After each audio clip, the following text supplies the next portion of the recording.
If you have been searching for some new fun ideas to make for Mother's Day, you are in the right place because today we are going to be putting together a few of these little keychain coin pouches that I picked up at Hobby Lobby. And you guys, these are so super simple to make, and you can have these done in no time. So let's jump right on into it and get started.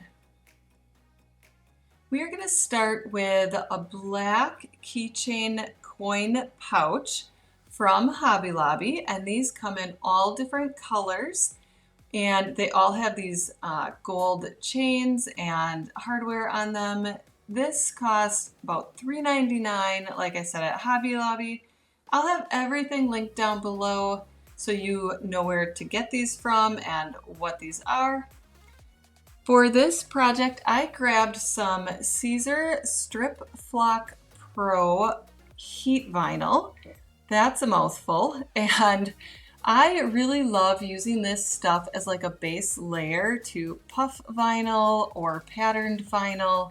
And I went ahead and made an offset for this project that says Blessed Mama. And after I had cut this out on just the regular everyday iron-on setting on the Cricut, I'm going to weed these out and we will move on to the next step. Now this top part here that I am making to go over that offset, this is actually black puff vinyl. And you'll see later, this actually did not puff the way that I wanted it to. I'm not sure if it's because of the unevenness when I do this, as you'll see later. On the heat press with the zipper and all that kind of stuff, I tried to work around, but I totally am not disappointed in the way that this turned out, even though it did not puff like I had intended it to. So we are just going to breeze through here and weed out all of this vinyl. And like I said before, you could use like a patterned vinyl.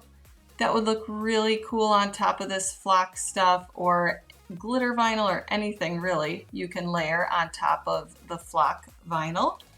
And it just gives it a fun, like velvety texture. If you haven't used this stuff before, like I said, I'll link it down below, but it really is a great product to work with. Now my heat press is set for 310. And I am going to heat this first part here for 10 seconds with that offset flock vinyl on the bottom. But first we are going to grab a lint roller and clean off this pouch just to make sure there isn't any lint or cat hair or whatever else might be flying around your craft room. And get that all nice and cleaned off. I did take some parchment paper and shoved it in this front pocket where that little plastic part is. I was concerned about that maybe melting underneath the heat, but it didn't. You are totally safe in heating this up. I know a lot of people just use permanent vinyl, but I'm telling you guys, heat vinyl works great on this material. Now, taking some butcher paper and putting that down underneath this, I am going to try to line this up on the edge of my press so that all this hardware and the zipper and stuff doesn't cause too much. Like I said, I didn't want the unevenness when I press this. And I did find later another way that I could do this where I was still in the middle of the press and none of the zipper and things got in the way.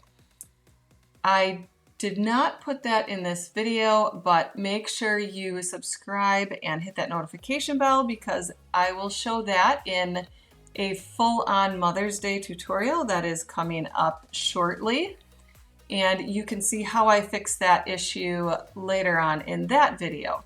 But back to this one, I am using this, like I said, at 310, I believe, for 10 seconds just to stick this flock vinyl down onto the coin purse. And then I am going to peel this off. And yep, that did not get too hot. It didn't melt or anything. So putting that parchment paper in there worked great. And we just wanted to tack this down. It wasn't the full press for this heat vinyl, but we will get that full press when we add the next layer on, and it worked fine. So now I am going to play around here with this next part, as you'll see. I am turning the heat down to 275, and then we are going to leave it at the 10 seconds. Now, as you can see, this turned out really well. I like that Strip Flock Pro vinyl on there. And then this stuff here, you want to cut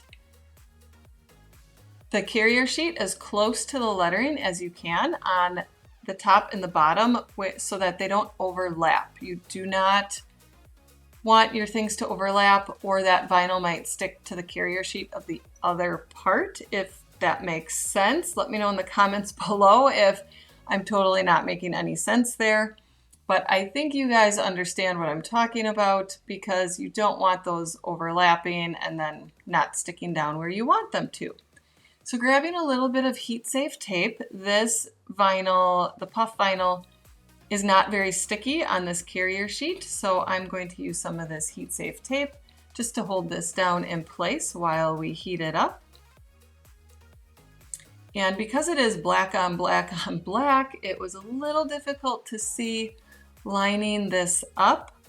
So just do the best that you can. Sometimes taking it into different lighting areas help so that you can kind of see where that offset is.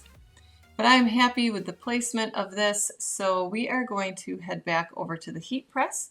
It has cooled down to 275, and we are ready to move on to the next step. Now with puff vinyl, even though this didn't puff very well, you want to use firm pressure. And I didn't feel like it was getting enough pressure, so I put a board underneath here, making sure the board is not warped, because again, you want a flat surface when you're really doing anything with this heat stuff. And I was turning the knob on the top, which you can kind of see there, just to get my pressure right. And I just kind of played around with it until I felt like there was a good heavy pressure. With puff vinyl, you need super firm pressure, which is why a lot of people say the Easy Press 2 doesn't work very well, but I actually have had really good results using a cutting board as my surface for puff vinyl with the Easy Press 2. If you would like to see how that is done, comment down below. And again, I'm happy to do a tutorial on that for you. I know a lot of people struggle with puff vinyl, and I will tell you what, I did so many test runs on puff vinyl before I actually got it to work. Now, this one did not puff, and I will keep testing on these little coin purses to see what I need to do to get that to work. But again, I was not disappointed on how this turned out. I still really love how the textured look came through on here with that flock vinyl underneath it. And the black on black, I think turned out really, really slick. I don't know about you, but I kind of like the matte black all layered together. Now there's a lot of debate on what I'm doing right now, and that is repressing the puff vinyl. And again, I did a lot of testing with this, and this typically is what works the best for me with puff vinyl. I usually will press it at 265 on my heat press for 8 seconds, pull off the carrier sheet, and then press it again for 10 seconds. And you guys, when it's layered on this Strip Flock Pro stuff, it comes out amazing. I still don't know why it didn't work here. It could be because of the texture or the pressure with the zippers and stuff like that, but I will keep working on it. But you guys, I love how this turned out. I think this is a super cute and fun, easy project that you can do for Mother's Day to gift to maybe a friend or your mom.